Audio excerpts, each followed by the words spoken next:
I don't know. I think we're going to have to see. I mean, one of the things, obviously, I'm not in Congress. I was not apprised of everything in legislation. One of the things I am concerned about, which I think people should look at, is it seems like there's like a disproportionate amount of money is going to like New York and New Jersey, and that Florida is not getting a really significant share out of over, $1 trillion. I mean, they're saying we're going to get, what, 20 billion? Like, that's not a lot compared to how big, the state is. And so I'd like to know more about that.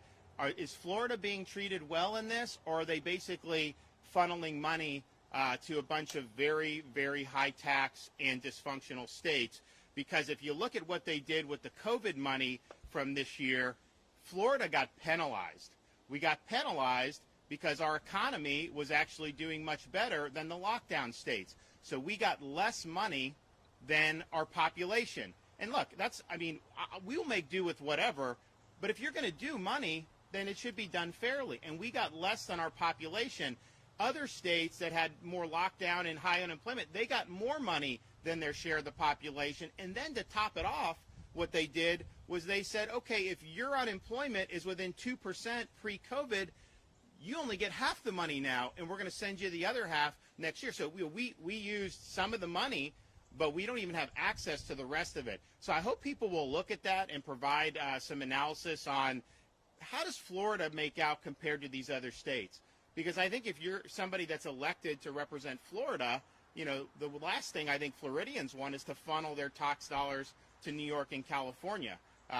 They're actually talking about doing massive tax cuts for wealthy people in New York and California by doing this SALT deduction, which basically benefits high income tax states. I can't believe they would actually do that, but I think they're trying to do it. So doing what's best for the country means treating folks fairly. So I'd like to see that. I'd like to see what exactly is in store. And I'd also like to know what's the bureaucratic process for some of this stuff, because some of this stuff gets ground down in the bureaucracy. I think what we've tried to do in Florida with our work program is move as efficiently as possible. When we had disruptions in COVID, we made up for it and actually gained some ground on some of the projects. And then, of course, my Job Growth Grant Fund is very good because it's very nimble, and I can go, and if there's big projects that are being done, I can put a few million and get us over the hump. And I think we're going to continue looking to do that to really make an impact, and we already have.